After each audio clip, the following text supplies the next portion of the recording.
Welcome to Module 3, Lecture 2 of our Smart Systems course. We are continuing to talk about using logic-based or on-off controls in Simulink. In our last video lecture, we introduced the concept of a thermostat to do on-off control. So a lot of systems use on-off kind of controls, and typically the difference between using on-off controls and using PID controls is that for PID controls, you typically control to a single set point, because you have an actuator that allows you to kind of continuously change it throughout some range from its lower limit to its upper limit. When you do on-off control, that's typically because you have an actuator that only has discrete states. For example, it can only be on or off. So a home heating system, for example, those typically have just on or off modes. So we talked about how to code this up using logic in Simulink. So this is the Simulink model that we developed in the last video lecture. Whoops. So this is the Simulink model that we developed in the last video lecture, where here we have our building here. We just used a transfer function to keep a very simple model of a building. But then we developed this thermostat where you read in the temperature, and then we gave it a high set point and a low set point. Then we had this logic in there to control it. So we used this MATLAB function, bringing in all of our inputs, and we basically said when the temperature goes below our low set point, turn the heater on. When the temperature goes above our high set point, turn the heater off. And then we use this binary variable, which took on values of 0 or 1, 0 for off position, 1 for the on position, and we just use that to determine the value of the heating. So one thing I wanted to just remind everyone about is that this block, when you have these if statements and our outputs are dependent on the outcomes of these if statements, you have to make sure that you define the output of the model in any circumstance. So the logic here, if you'll notice, it defines the output if we're below our low set point or if we are above our high set point. But this if-then statement does not contain any logic that defines our output for if we're in between those two set points. So specifically the output I'm talking about is the on switch variable. So you'll notice that we bring in this on switch, this 0 or 1 as an input, and then it passes through. So basically what happens is it comes in as an input. One of these blocks, one of these statements will change the value if it meets those conditions. And if it does not meet those conditions, then this value comes in, it passes through, neither of these statements catches it, and so it just passes through unchanged.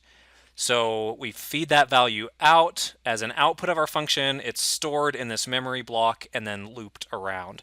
So the effect of doing all of this is that it acts in this nice kind of thermostat way where it retains information about what do I do, if is the heater on or is it off when neither of those conditions are met. So hopefully this is all making sense from this video and the last, but I wanted to show you a block that can actually do this, and it is built into Simulink already, and that is called a relay block. So I'm going to go to our library browser and type in relay. So here I can grab this relay block, and it basically acts like a thermostat. I will get to this switch on point stuff momentarily. So what I'm going to do is I'm going to actually go in here and delete all of this information, because actually all of this is going to be built into the relay block itself.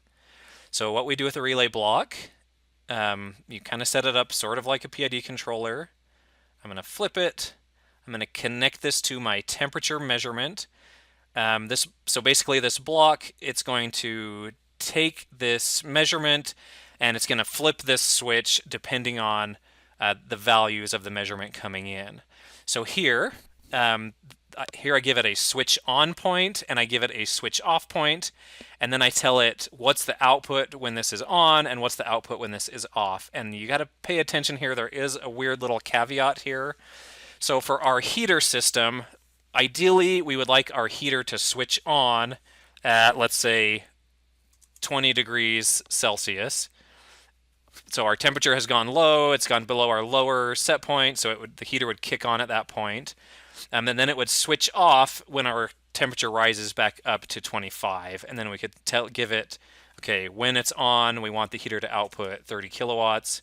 When it's off, we want it to output 0. So this is going to give me an error, and it's just a kind of a weird little quirk of Simulink. So this tells me that the on switch value violates the rule that, so basically on switch value has to be greater than the off switch value.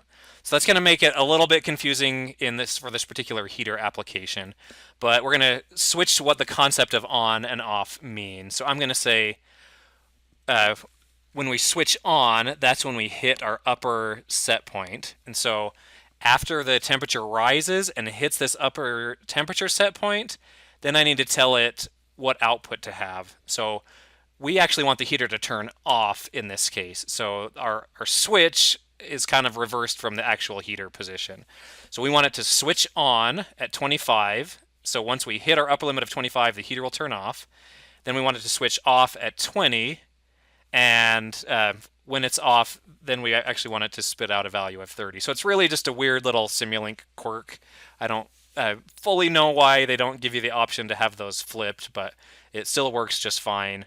So you just need to make sure that your upper limit, hitting your upper limit corresponds with the heater turning off, and then hitting your lower limit corresponds with the heater turning on. So we'll go ahead and do that. Hopefully that was all understandable. I'm going to come back here and reconnect my heater state. Click run, and we'll see how this turns out. So we still see that same kind of control that we saw, where we have this nice temperature deadband. So here in our simulation of 240 minutes or 4 hours, we do see that we get kind of nice, well-behaved behavior. So our heater, once it gets up to 25, it turns off. It takes several more minutes for it to turn back on again.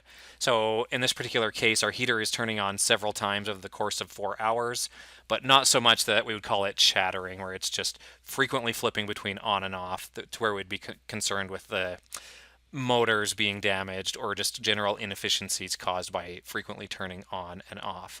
So that is basically how thermostat control works.